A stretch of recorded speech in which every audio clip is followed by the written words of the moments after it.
चलिए हम स्टार्ट करते हैं आज नेक्स्ट पार्ट बैक्टीरिया का सेकंड पार्ट स्टार्ट करते हैं। नाउ हमने लास्ट टाइम क्या किया था? हमने लास्ट टाइम कुछ सेल एनवेलप के बारे में पढ़ा था और डायग्रामेटिक व्यू भी देखा था और हम आराम से इस चैप्टर को खत्म करेंगे क्योंकि जरूरी भी है कि हम हर चीज कोई चीज मिस ना हो। और लास्ट टाइम हमने जहां छोड़ा था वो था होपेनॉइड्स।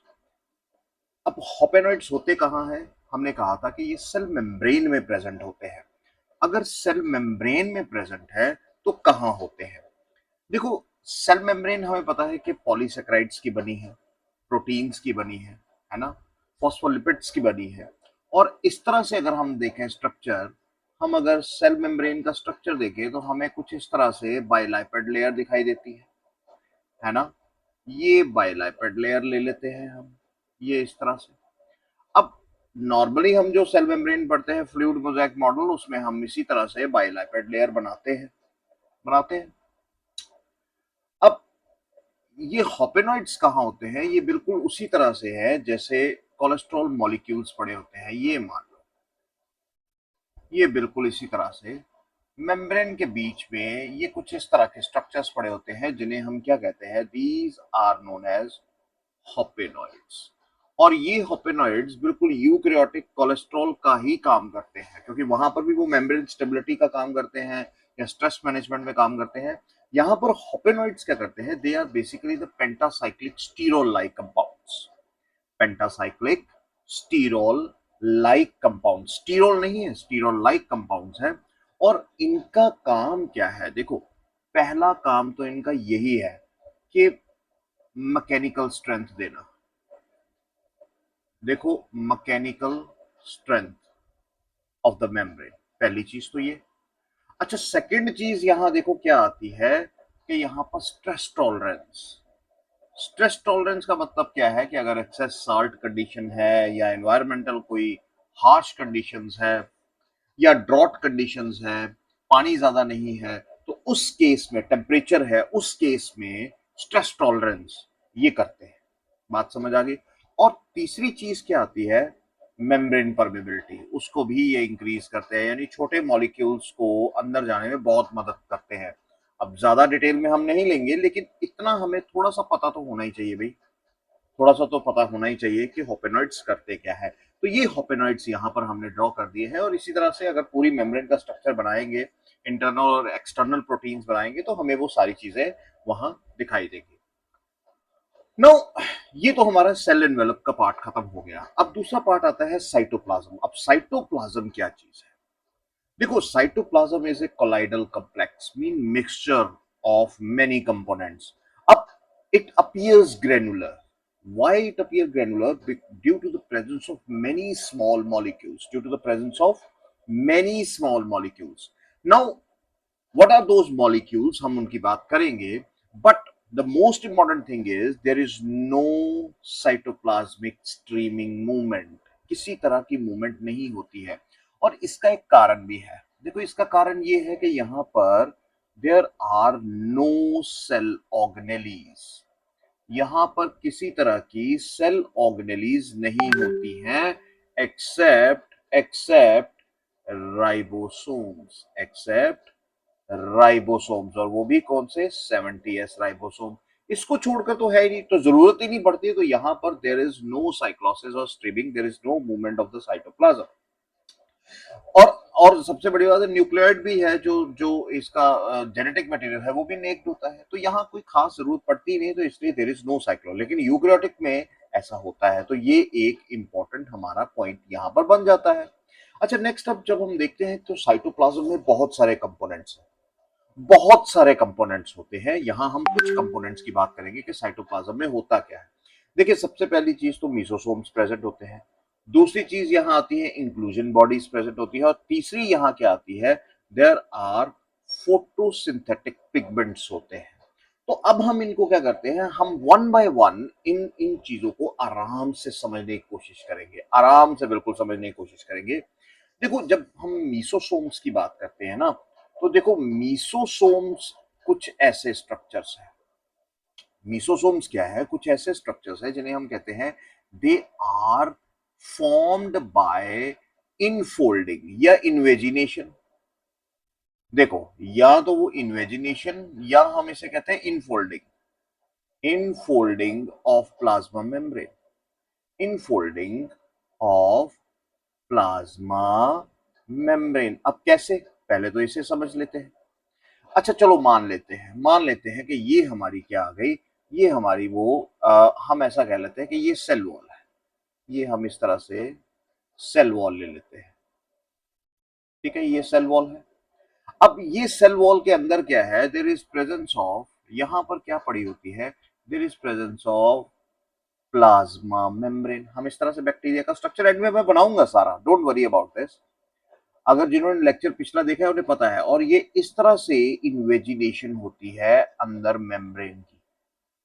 अब ये जो इन्वेजिनेशन होती है, ये इस तरह से बहुत सारे यहाँ लैमिनेटेड से स्ट्रक्चर बनते हैं। ये इन्वेजिनेशन जो होती है, this is known as mesosome. ये मीसोसोम है। बात क्लियर हुई, ये मीसोसोम है। अब ये मीसोसोम जो है, देखो ये प्लाज्मा मेम्ब्रेन है, चलो इसको भी लेबल कर लेते हैं। ये प्लाज्मा मेम्ब्रेन है, हमने लास्ट लेक्चर में देखा था, है ना, ये लास्ट लेक्चर में देखा था। और ये बीच में पेरीप्लाज्मिक स्पेस है और ये सेल वॉल है, क्योंकि ग्राम नेगेटिव है तो डबल लेयर्ड सेल वॉल। अब देखो, अब बात ध्यान में देना, अब जरा ध्यान रखना जरा। अब मीसोसोम के फंक्शंस क्या आ जाते हैं, what are the functions of the mesosome, what are the functions of the mesosome. अब फंक्शंस ऑफ मीसोसोम करने से पहले मैं आपको ये बताऊं कि मीसोसोम जो है वो अल्टीमेटली दो तरह का होता है। We see the mesosome in two forms. Either it is attached with the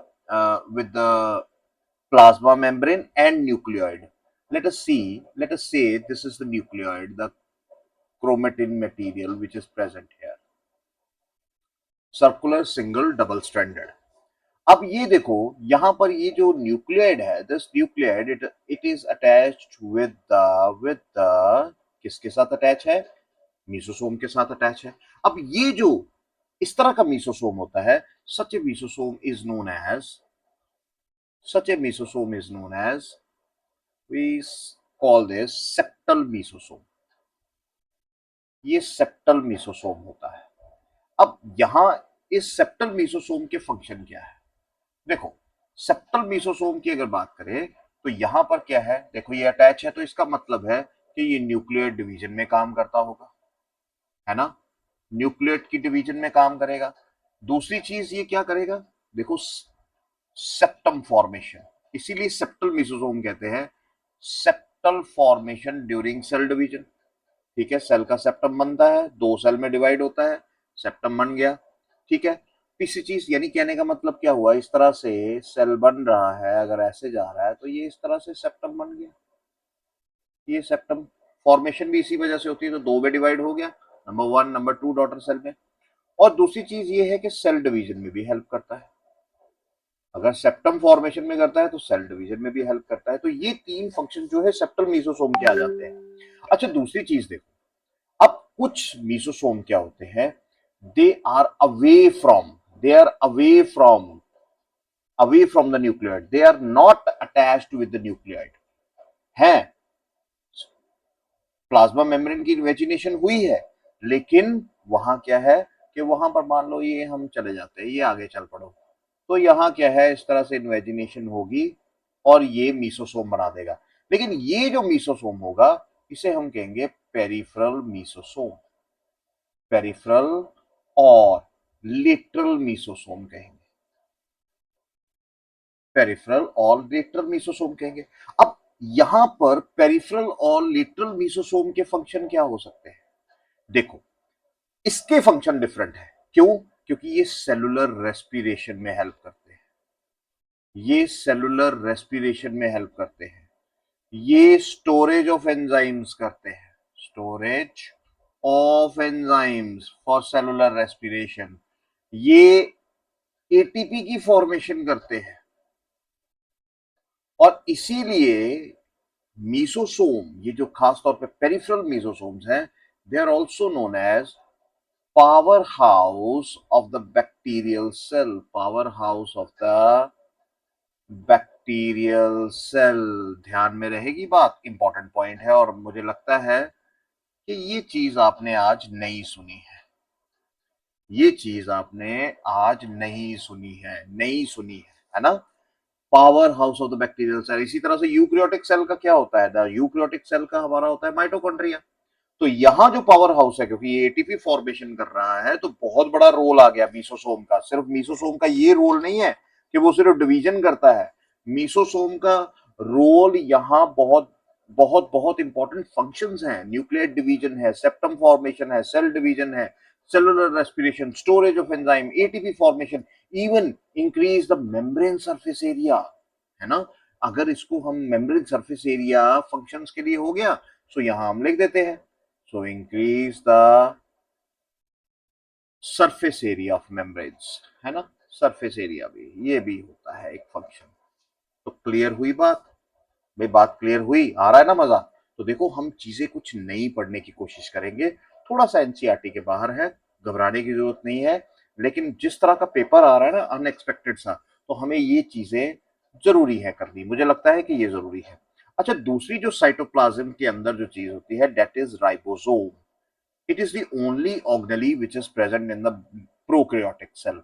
अब ये जो यहां स्ट्रक्चर आपको दिखाई दे रहा है, ठीक है, ये जो स्ट्रक्चर हमें दिखता है, ये राइबोसोम है। और राइबोसोम यहाँ साइटोप्लाज्म के अंदर किस तरह से होते हैं, चलिए हम यहाँ मान लेते हैं ये सेल मेम्ब्रेन है, और यहाँ पर ये मीसोसोम आ गई, ठीक है, और यहाँ पर ये बना लेते हैं, और यहाँ पर हम एक बाहर हम बना लेते हैं, द सेल वॉल भी बना लेते हैं, सेल वॉल भी बना देते हैं, ठीक है, ये मान लेते हैं सेल वॉल है, और इसके बाहर ग्लाइकोकैलेक्स है, जो भी है, ठीक है। अब देखो, दिस इज सेल वॉल, तो ध्यान रहे कि लेक्चर को ना ध्यान से, अब मैंने यहाँ डबल डी बनाई, ठीक है, टाइम सेव करते हैं, और ये हमारी प्लाज्मा मेम्ब्रेन है, ठीक है। हर जगह पे आपको मैं डायग्राम बना के दिखाऊंगा ताकि आपको एक एक चीज समझ आए, और फिर हम एंड में बनाएंगे एक जो समराइज्ड डायग्राम होगा। अच्छा, अब राइबोसोम देखो कैसे है। अगर राइबोसोम, अगर हम ध्यान दें, तो राइबोसोम हमें इस तरह से स्ट्रक्चर्स दिखेंगे। कुछ तो राइबोसोम कहाँ होंगे, यहाँ होंगे फ्री इन द साइटोप्लाज्म। कुछ तो जो 70s राइबोसोम है वो कहाँ होंगे, फ्री। लेकिन कुछ जो होते हैं वो यहाँ मेम्ब्रेन के साथ अटैच भी होते हैं, कुछ मेम्ब्रेन अटैच्ड राइबोसोम्स भी होते हैं, ठीक है, क्लियर हो गई बात? तो यहां हमें राइबोसोम्स जो हैं, हमें ये तो पता है कि राइबोसोम्स एक ऐसी ऑर्गेनेली है which are known as protein factories. वो protein factories of bacterial cell है, या यूकैरियोटिक सेल में भी हम यही कहते हैं। अगर प्रोटीन फैक्ट्रीज हैं, तो देखो, प्रोटीन फैक्ट्रीज का मतलब है कि ये दोनों काम करते हैं। अगर ये जो फ्री राइबोसोम है यहाँ पर, वो भी प्रोटीन, ये भी तो प्रोटीन ही मार रहा है, और यहाँ पर ये भी प्रोटीन बना रहा है। लेकिन ये जो प्रोटीन बन रही है यहां पर, ये किस लिए यूज हो रही है?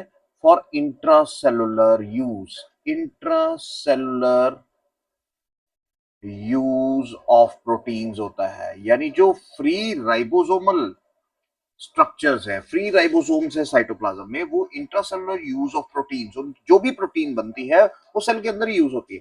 लेकिन ये जो मेम्ब्रेन अटैच स्ट्रक्चर्स है, ये जो मेम्ब्रेन अटैच स्ट्रक्चर्स है या मेम्ब्रेन अटैच राइबोसोम्स है, ये जो प्रोटीन बनाएंगे, ये कहां यूज होगी? It is extra cellular use of, extra cellular use of proteins. जो यहां प्रोटीन होंगी वो सेल के बाहर होंगी, क्योंकि डिजीज कॉज करनी है, अपना नंबर बढ़ाना है, आगे एंटीजन एंटीबॉडी एंटीजन रिएक्शन करनी है, तो वो प्रोटीन्स का बनना बहुत जरूरी होता है। और इसीलिए एक्स्ट्रा सेलुलर यूज होता है इन प्रोटीन का। तो नटशेल क्या है? नटशेल ये है कि ये जो मेम्ब्रेन अटैच्ड राइबोसोम्स है, जो ये प्रोटीन्स बनाएंगे, वो सेल के बाहर यूज होती है, और जो ये free ribosomal structure, free ribosomes पड़े हैं, इनकी प्रोटीन्स सेल के अंदर यूज होती है। अब यहां पर कुछ और भी स्ट्रक्चर्स होते हैं भाई साहब, और भी स्ट्रक्चर्स होते हैं। वो क्या है? यहां पर कुछ ऐसे स्ट्रक्चर्स है, many ribosomes they join together, many ribosome, they join together by a single RNA, mRNA, and these structures are known as polyribosome or polysomes. पता है हमें पॉलीसोम्स, जब एक ही तरह की प्रोटीन हमें ज्यादा अमाउंट में चाहिए तो पॉलीसोम्स का यूज होता है। बात समझ आ गई? तो पॉलीसोम्स भी यहाँ प्रेजेंट होते हैं। तो यहाँ पर अगर देखा जाए तो राइबोसोम्स का मोटा मोटा हमें ये तो पता लग गया कि प्रोटीन फैक्ट्रीज हैं भाई, कुछ अटैच्ड है और कुछ फ्री राइबोसोम्स हैं, पॉलीसोम्स भी हैं। कुछ प्रोटीन्स सेल के अंदर यूज होती हैं और जो मेम्ब्रेन के साथ अटैच राइबोसोम है उनकी प्रोटीन्स वहां बाहर यूज होती है, सेल के बाहर यूज होती है। अच्छा चलिए, तीसरा स्ट्रक्चर अब ले लेते हैं, है ना। अब साइटोप्लाज्म, इस साइटोप्लाज्म के अंदर और भी तो स्ट्रक्चर होंगे, होंगे कि नहीं होंगे? चलो फिर तीसरी की बात करते हैं, फिर से हम डायग्रामेटिक व्यू लेंगे। चलो जी, हम यहां ले लेते हैं द थर्ड पार्ट, जहां पर हम कहते हैं कि it is the inclusion bodies. Inclusion bodies की बात कर लेते हैं। अब यहां पर इंक्लूजन बॉडीज क्या होंगी? देखो, इंक्लूजन बॉडीज अगर मान लो ये सेल मेम्ब्रेन, फिर से सेल मेम्ब्रेन ले लेते हैं, ये यहां पर ले लिया हमने, ये थोड़ा सा बड़ा बना लेते हैं, ठीक है। अब यहां पर हम क्या ले रहे हैं कि यहां पर इंक्लूजन बॉडीज जब आती है, इंक्लूजन बॉडीज अलग अलग तरह की। अब यहां पर क्या है, इंक्लूजन बॉडीज में हम लेते हैं द नंबर वन इज हम ले लेते हैं स्टोरेज इंक्लूजन्स ले लेते हैं। सबसे पहले स्टोरेज इंक्लूजन्स, बात समझ आ रही है? यहाँ क्या होते हैं, कुछ स्टोरेज इंक्लूजन्स होते हैं, कुछ यहाँ पर क्या होते हैं, there are also gas vesicles. यहाँ गैस वेजिकल्स भी प्रेजेंट है। और तीसरी चीज यहाँ क्या प्रेजेंट होती है, the photosynthetic pigments. Photosynthetic pigments भी प्रेजेंट होते हैं। अब देखो, टोटली यहां ध्यान रखो, जो चीजें बताई जा रही हैं थोड़ा डिटेल्ड है नो डाउट, लेकिन आपके काम की हैं। कभी अनएक्सपेक्टेड भी पेपर आ गया तो आपको घबराने की जरूरत नहीं पड़ेगी, इतना भी हम बाहर नहीं जा रहे हैं एनसीईआरटी के, तो घबराने की जरूरत नहीं है। अब स्टोरेज इंक्लूजन्स और जितनी भी ये इंक्लूजन बॉडीज होती हैं, अब ये इंक्लूजन बॉडीज क्या है, ये नॉन स्ट्रक्चरल बॉडीज होती हैं, इनका अलग अलग स्ट्रक्चर होता है, कोई प्रॉपर नहीं है, कोई यूनिट मेम्ब्रेन नहीं होती है। नॉन यूनिट मेम्ब्रेन्स भी यहाँ प्रेजेंट होती हैं, कईयों में यूनिट मेम्ब्रेन्स प्रेजेंट होती है, तो इसलिए हम इनको कहते हैं कि दीज आर नॉन लिविंग। हम इन्हें क्या कहते हैं, non living non structural bodies. Non living non structural bodies कहा जाता है इन्हें। भाई बात समझ आ रही है? अब यहां पर क्या होता है कि साइटोप्लाज्म में ये फ्रीली पड़ी हुई। अगर हम स्टोरेज इंक्लूजन्स की बात करें तो स्टोरेज इंक्लूजन्स क्या है, ये ऐसे स्ट्रक्चर्स है। देखो यहां पर एक सिंपल सी बात से मतलब हम बात खत्म करेंगे। ये ऐसे स्ट्रक्चर्स हैं जो जो बेसिकली स्टोरेज ही करेंगे, नाम से ही पता लग रहा है, स्टोरेज ऑफ मटेरियल करेंगे। किस लिए? Storage for harsh conditions. जब हार्श कंडीशंस होंगी उस वक्त इनको जो न्यूट्रिएंट्स की जरूरत पड़ेगी, जो मटेरियल्स की जरूरत पड़ेगी, वो यही स्टोरेज इंक्लूजन्स करते हैं। जैसे जैसे यहां एग्जांपल ले लेते हैं, जैसे वॉल्यूटिन ग्रेन्यूल्स की हम कहते हैं। अब ये वॉल्यूटिन ग्रेन्यूल्स क्या है, ये वॉल्यूटिन ग्रेन्यूल्स होते हैं, these granules are phosphate and energy reserves. अब देखो ध्यान दो, फॉस्फेट एंड एनर्जी रिजर्व्स होते हैं, तो देखो जब भी हार्श कंडीशन आएगी, एनर्जी चाहिए, फॉस्फेट चाहिए, तो ये वॉल्यूटिन ग्रेन्यूल्स यहां पर हम बना लेते हैं, दो तीन बना लेते हैं, मान लो ये साइटोप्लाज्म में पड़े हुए हैं, तो ये हमारे क्या है, दीज आर वॉल्यूटिन ग्रेन्यूल्स, ये यहां पड़े होते हैं। अब इनका एक एक एक याद रखना, एक और चीज जो मैं यहां कहना चाहता हूं, they are also known as metachromatic granule. Metachromatic granules, ऐसा क्यों भाई? इसलिए because they change the colour of the dye. देखो ध्यान रखिएगा, इसलिए क्योंकि they change the colour of the dye. जब इनको स्टेनिंग करने के लिए डाई का यूज होता है, खासतौर पे बेसिक डाइज का यूज होता है, तो वो उसका कलर ही चेंज कर देते हैं, इसीलिए इनको कहते हैं मेटाक्रोमेटिक ग्रेन्यूल्स भी कहा जाता है। अच्छा, उसके बाद क्या है, यहां पर कुछ ऐसे कंपोनेंट्स होते हैं which are also known as PHB.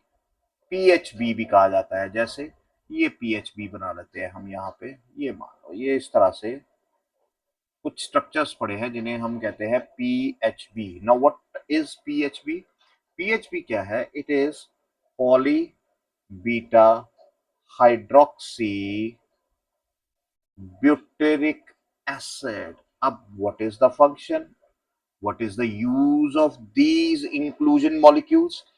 Use है, they are carbon and energy source. तो देखो, स्टोरेज है ना, स्टोरेज की बात कर रहे हैं, तो ये क्या है, हार्श कंडीशन के लिए कार्बन और एनर्जी सोर्स है। तो इतना ही हमें जानना जरूरी है। हालांकि इससे इससे और भी बड़े सारे काम किए जा सकते हैं, लेकिन यहां पर इसका काम यही है कि हार्श कंडीशन के लिए जो स्टोरेज है वो तैयार की जाती है, अपने आप को पूरा तैयार कर लिया जाता है। बैक्टीरिया अपने आप को ऐसे नहीं छोड़ता। बात समझ आई? अच्छा, उसके बाद यहां पर क्या प्रेजेंट होते हैं? देयर आर ऑल्सो प्रेजेंट, यहां पर कुछ इस तरह के आपको क्या मिलेंगे, देयर आर गैस वेसिकल्स मिलेंगे। ब्लू कलर में हम बना देते हैं, दीज आर गैस वेसिकल्स। ये भी साइटोप्लाज्म में आपको मिलेंगे। अब ये गैस वेसिकल्स क्या है, जरा देख लेते हैं। देखो, अब यहीं पे खत्म कर देते हैं, चलो यहीं पर एक पॉइंट लिख देते हैं। देखो, गैस वेसिकल्स का क्या फंक्शन होता है? गैस वेसिकल्स का फंक्शन है स्टोरेज ऑफ गैसेस।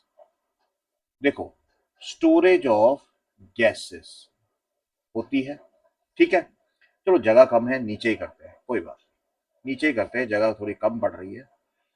देखो, अब यहां पर हम लिख लेते हैं गैस वेसिकल्स, है ना, गैस वेसिकल्स कर लेते हैं, गैस वेसिकल्स। अब देखो, गैस वेसिकल्स क्या करते हैं, इनका सबसे इंपॉर्टेंट फंक्शन क्या है? Storage of gases, storage of gases. और दूसरी चीज ये है, याद रखिएगा, impermeable to water, impermeable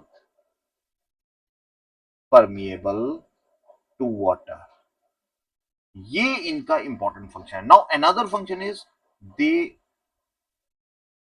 create buoyancy. Buoyancy का मतलब है कि एक पर्टिकुलर डेप्थ पे ये फ्लोट करते हैं, एक पर्टिकुलर डेप्थ पे क्या करते हैं, फ्लोट करते हैं, ताकि वो फोटोसिंथेसिस कर सके। और मोस्टली ये जो गैस वेसिकल्स होते हैं, they are present in cyanobacteria. Cyanobacteria का मतलब हम ऐसा कह सकते हैं कि एक्वेटिक बैक्टीरिया में ये पाए जाते हैं। बात क्लियर हुई भाई? बात क्लियर हो गई। तो पर्टिकुलर डेप्थ पे जहां इनको लाइट चाहिए, अगर साइनोबैक्टीरिया को ऑक्सीजन चाहिए क्योंकि ये ऑक्सीजनिक बैक्टीरिया है, तो इसको पर्टिकुलर डेप्थ पे फ्लोट करना पड़ेगा, और वो गैस वेसिकल्स करते हैं। बात क्लियर हो गई? तो गैस वेसिकल्स का हम इतना ही फंक्शन रखेंगे। अच्छा, लास्ट चीज आ जाती है हमारी, वो क्या है, हमारे फोटोसिंथेटिक पिगमेंट्स। चलिए, फोटोसिंथेटिक पिगमेंट्स, इसको हम ग्रीन से लेते हैं, अच्छा लगेगा, है ना। तीसरा पार्ट यही था, फोटोसिंथेटिक पिगमेंट्स। हम यहीं तक रखेंगे इस सेकंड पार्ट को, क्योंकि लंबा लेक्चर हो जाता है। तो फिर अब फोटोसिंथेटिक पिगमेंट्स यहाँ क्या है? अगर साइनोबैक्टीरिया की बात करें तो यहाँ तो चलो क्लोरोफिल होती है, लेकिन अगर हम बाकी बैक्टीरिया की बात करें, अगर जैसे ग्रीन सल्फर बैक्टीरिया की बात करें, ठीक है, पर्पल बैक्टीरिया की बात करें, तो यहां आपको क्या मिलेगा? यू विल सी हियर, यहां पर कंपोनेंट्स क्या होंगे, जैसे बैक्टीरियो क्लोरोफिल, ये मेन कंपोनेंट है। बैक्टीरियो क्लोरोफिल मेन कंपोनेंट है, और वो भी बैक्टीरियो क्लोरोफिल ए। बाकी बी सी डी ई होते हैं, लेकिन मेन कंपोनेंट तो यही है। इसके अलावा यहां पर ऑरेंज कलर्ड, यहां पर ऑरेंज कलर्ड, ऑरेंज और येलो कलर्ड कैरोटिनॉइड्स भी होते हैं। ठीक है, अब यहां पर जो आपको जितने भी फोटोसिंथेटिक पिगमेंट्स मिलेंगे, they are known as chromatophores. They are collectively known as chromatophores. और ये क्रोमेटोफोर्स जो है वो दो तरह के हैं। ये क्रोमेटोफोर्स जो हैं वो दो तरह के हैं। वो दो कौन से हैं? एक तो हमारे पास आगे थाइलाकॉइड लाइक स्ट्रक्चर्स होते हैं। They are not thylakoids but thylakoid like structures. और दूसरे हमारे पास क्या होते हैं? क्लोरोसोम्स। बात क्लियर होगी? बात क्लियर हो गई? तो ये बेसिकली फोटोसिंथेटिक पिगमेंट्स हैं। और यहां पर बैक्टीरिया के अंदर जो फोटोसिंथेसिस होती है, याद रखिएगा, मोस्टली मोस्टली एनऑक्सीजेनिक होती है। एनऑक्सीजेनिक का मतलब क्या है? एनऑक्सीजेनिक का मतलब है water is not the carrier, electron carrier. Water is not the source of electron. Water is not the source of electrons and oxygen is not produced. याद रखिएगा, एनऑक्सीजेनिक का मतलब क्या है कि वाटर जो है वो इलेक्ट्रॉन सोर्स नहीं है। यहां लिख देता हूं मैं, water is not the electron source and oxygen is not produced. तो इसे एनऑक्सीजेनिक फोटोसिंथेसिस ही कहते हैं। क्लियर हो गई? जैसे ग्रीन सल्फर बैक्टीरिया हो गए, पर्पल बैक्टीरिया हो गए, तो यहां पर क्या है? एनऑक्सीजेनिक ही होता है। लेकिन अगर हम आगे पढ़ेंगे साइनोबैक्टीरिया, तो साइनोबैक्टीरिया में क्या है? साइनोबैक्टीरिया में ऑक्सीजेनिक फोटोसिंथेसिस होती है। यहां पर क्या है? Water is the source of electrons. ठीक है, ऑक्सीजेनिक फोटोसिंथेसिस होती है। क्लियर है? सो आई होप आपको ये सारी चीजें अच्छे से समझ आई होंगी कि बैक्टीरिया के अंदर कहाँ कहाँ क्या होता है। और यहाँ पर आपके होते हैं, यहाँ पर पड़े होते हैं, हम इस तरह से बना देते हैं कि यहाँ पर होते हैं क्लोरोसोम्स। इनको ग्रीन कलर से ही बनाते हैं, है ना, ग्रीन कलर से ही बनाते हैं। यहाँ पर क्लोरोसोम्स होते हैं इस तरह से बड़े हुए, ये क्लोरोसोम्स है। और इन क्लोरोसोम्स दे आर अटैच्ड, ये भी अटैच्ड होते हैं। they are attached with the देखो, they are attached with the plasma membrane by base plates। इस तरह से यहाँ बेस प्लेट्स होती है, इनके साथ अटैच होते हैं। तो ये स्ट्रक्चर्स हमारे क्या है? These are chlorosomes. तो चलो इनको ले लेते हैं, ये क्लोरोसोम्स है। क्लियर है? और यहाँ थाइलाकॉइड लाइक स्ट्रक्चर्स भी होते हैं जो यहाँ से इन्वेजिनेशन से बनते हैं इस तरह से। ठीक है, थाइलाकॉइड लाइक स्ट्रक्चर्स भी होते हैं। तो ये थाइलाकॉइड लाइक स्ट्रक्चर्स हैं, ये भी यहाँ प्रेजेंट होते हैं, फोटोसिंथेटिक पिगमेंट्स का काम करते हैं। ठीक है, तो इन दोनों को मिलाकर हम बनाते हैं we form, both are collectively known as chromatophores. Clear है? सो कलर्ड होते हैं। ठीक है, डिफरेंट कलर्स के होते हैं, ग्रीन भी है, येलो भी है, ऑरेंज भी है, ब्राउन भी होते हैं, रेड कलर्ड भी होते हैं। सो मेन कंपोनेंट इसका याद रखिएगा, मेन यहाँ पर बैक्टीरियो क्लोरोफिल ही होती है। So I hope you like the lecture, so do share and comment the lecture, वो बहुत जरूरी है। So thank you very much।